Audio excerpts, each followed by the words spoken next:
used to think it funny, that meme that describes your bird type as no longer a morning lark or a night owl. Now you're a chronically exhausted pigeon. Have you seen that meme? I used to think it was funny until it was accurate. And then it was just sad.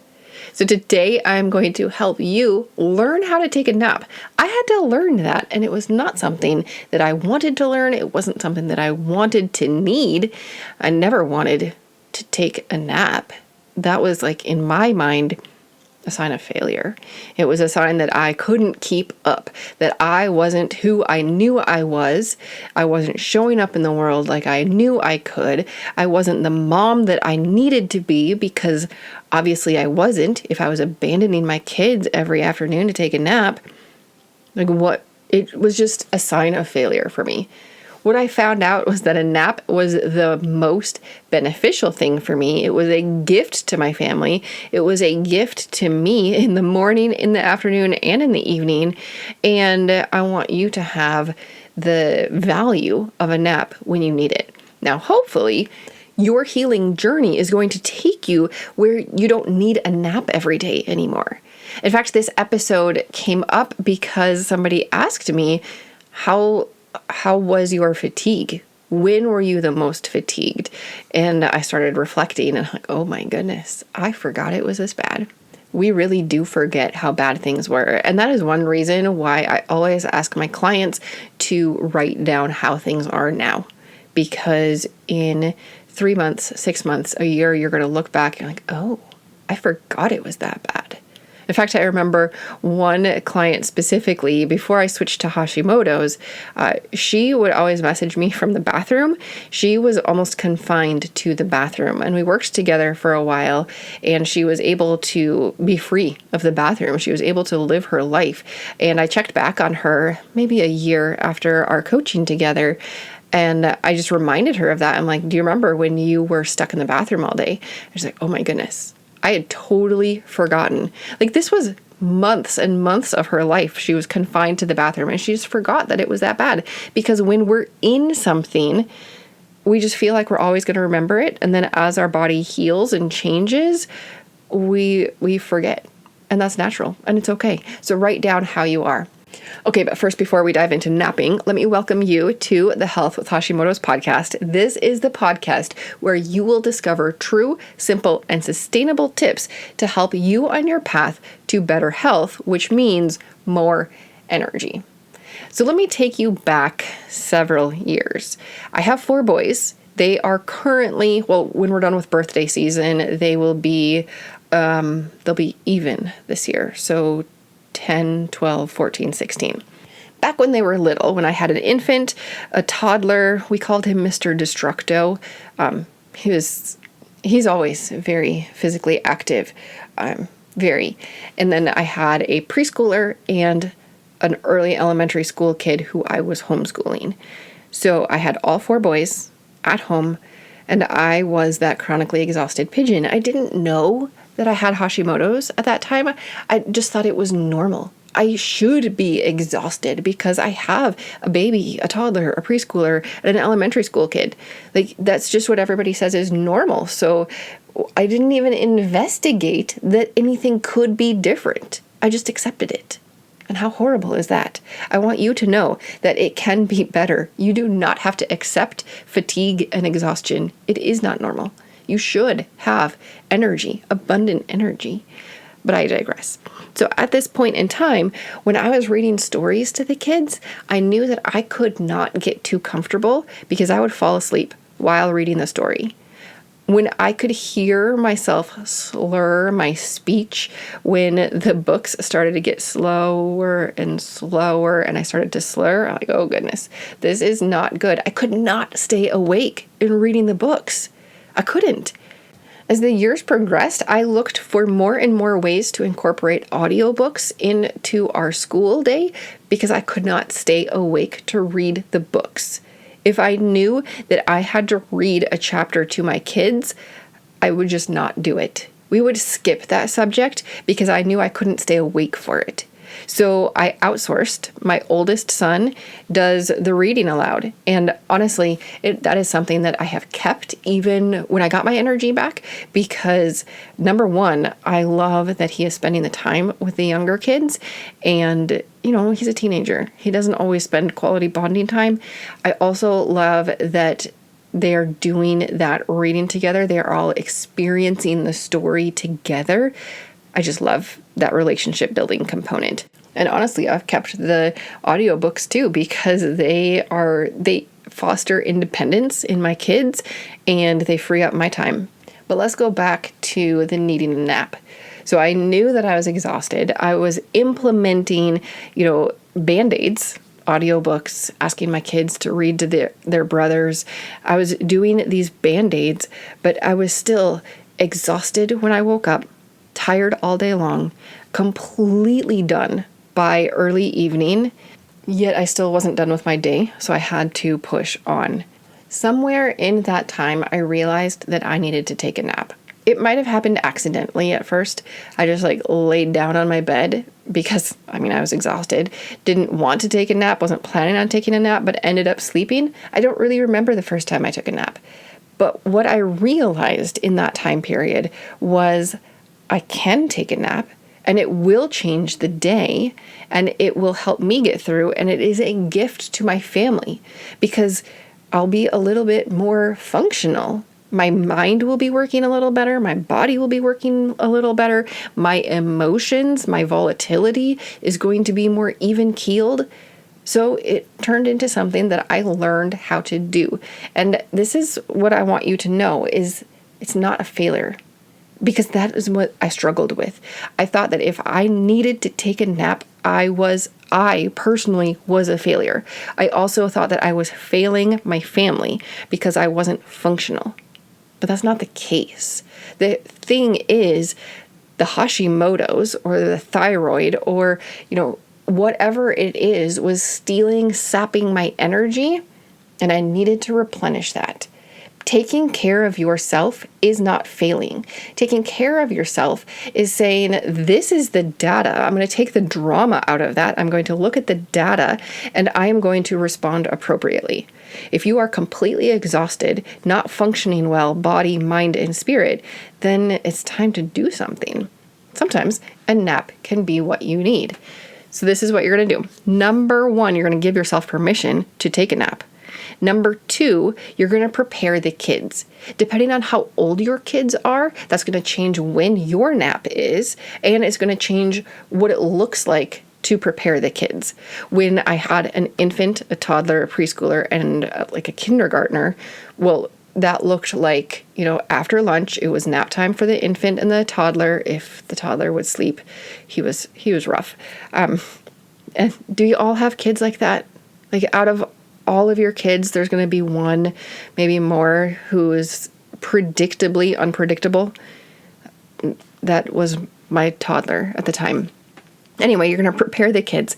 They know it's nap time, or they know it's time to be on your bed reading books, or they know it's time to listen to an audiobook. I tried not to give screens at this time because, I didn't want to rely on screens as a babysitter. Maybe it's different in your family. That's okay. As long as you have prepared the kids to know that for the next 30 minutes, this is what everybody's going to be doing. Set them up with an audiobook. I love audiobooks because it really engages them. So you get the kids with an audiobook and a bunch of Legos. They have something to do with their hands and their minds are completely occupied, yet they're not zoning out. They're my favorite. And if you need some ideas for audiobooks, if you're on Facebook, join the group Read Aloud Revival. There's so many good books. Or just listen to the podcast Read Aloud Revival. Subscribe to her lists. She has amazing lists and book recommendations for all ages, all the way from, babies to teenagers. Fantastic. All right, so you're going to set your kids up for success. Now, the key here is not to say, I'm going to go take a nap. You're making it about them. You're setting the kids up for this is what you are going to do. You're not making it about you. Mom needs to go take a nap. Well, that's like, hey kids, do whatever you want because I'm not going to be available. No, you're setting the kids up for success. These are the books that you're going to look at. These are the Legos. These are the toys that you're going to play with during this time. You're going to stay on your bed. Maybe you have an alarm clock that turns colors. You're going to, set that up so they know when that 30 minutes is done. This can work for all ages. Maybe not those predictably unpredictable toddlers, but even then, you can figure out something that will work for them. One of my friends, at one point in time, she was a single mom with really young kids, and she worked overnight. She said that she would get them in their bedroom safe. Like everybody had something to play with and they were safe. There was nothing in that bedroom that they could hurt themselves with. The windows were secure, and she would lay down in front of the door so they couldn't get out without waking her up. And that's where she would sleep. That is what she had to do in order to provide safety for her kids and get the physical rest that she needed. So figure out what it is for you. So number 1, you're going to give yourself permission. Number 2, you're going to prepare your kids. And then number 3, set a timer. I've read different opinions on napping, and most of the opinions, these experts, say that a power nap will be about 15 to 22 minutes long, maybe 25. So when I was starting to take a nap, I would set my timer for 25 minutes. And that would give me enough time to set my phone away from me, to turn on some white noise, which is the next step, and to lay down. What I discovered is if I did not set a timer, occasionally I was so tired that I would wake up right at the end of that power nap, and then I would go back to sleep. And then I was doomed. Like if I thought I was tired before, that was nothing like trying to wake me up out of a dead sleep if I slept too long in a power nap. If I slept more than 30 minutes, I would get into that deep sleep, and it was horrible. I would wake up feeling so much worse than before. But a power nap, that 17 to 22-ish minutes, I would wake up feeling refreshed. I would wake up feeling like I could think again, like I had mental energy and focus. A power nap is just different. It's short on purpose. So you're going to give yourself permission. You're going to prepare the kids. You're going to set a timer, and you're going to turn on some white noise if you need it. I needed that white noise to block out the other stuff. And then you want to get comfortable, but not too comfortable. Again, I learned that if I got too comfortable, like if I slid under my blankets and got comfortable on my pillow, I would almost always extend my nap and negate the effects. But if I just plopped right down, like stood at the foot of my bed and plopped down on the bed, face down, obviously I would turn my head so I wasn't like suffocating myself. But if I was face down on top of the covers, I could take a power nap much better than if I got too comfortable. So figure out what works for you. And then practice progressive muscle relaxation. Now, the point of a power nap, of a nap in the middle of the day, is to refresh yourself, body, mind, and spirit. If you are stressing out about something, and if it's playing on a loop in your mind, whether it's something that happened in the day or something on social media or something in the news, figure out how to turn that off. Maybe for you, instead of white noise, you need one of those relaxing tracks on your phone. There's so many different apps that you can use that guide you through progressive muscle relaxation.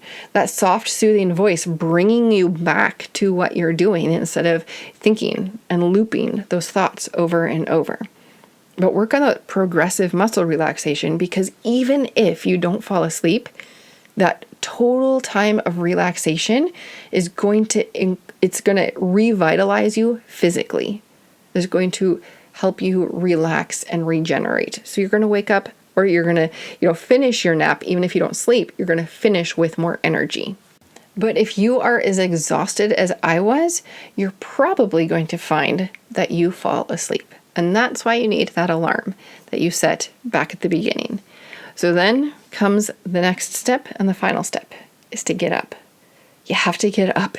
If you don't get up and if you fall back asleep, then I don't know, you're going to, like I said, you're going to negate the effects of this power nap. And you don't want that. You want to be able to take this nap so that you are able to function better. Body, mind, spirit. Your relationships are going to be better when you are more rested in your body and in your mind, when your emotions are more stable because you're not struggling to get through to the next minute. And I want you to know that there is hope. I had forgotten that I was like this.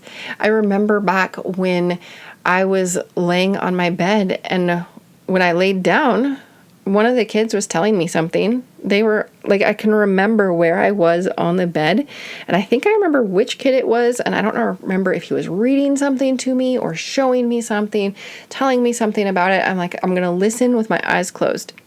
And I remember that shortly after he was starting to tell me something, another brother came in and was listening or looking at whatever, the first kid was trying to show me.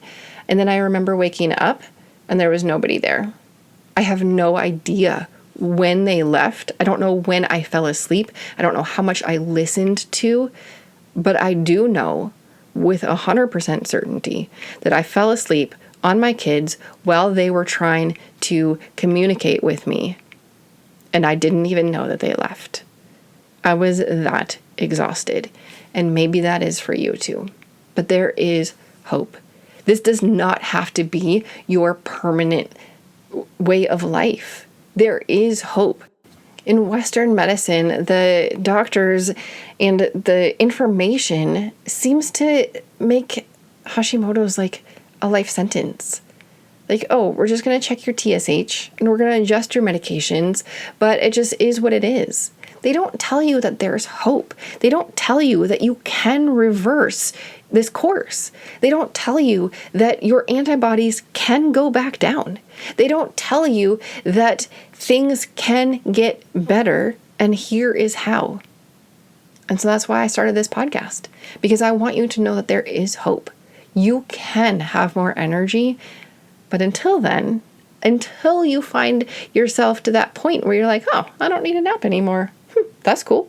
And you keep going on with your day. Until you're to that point, I want you to know that it is okay to take a nap. You're taking care of yourself. And in taking care of yourself, you're taking care of all of those around you. I will see you next week on the Health with Hashimoto's podcast. This podcast is for informational and educational purposes only. Please be sure to discuss any concerns and plans with your trusted healthcare professional.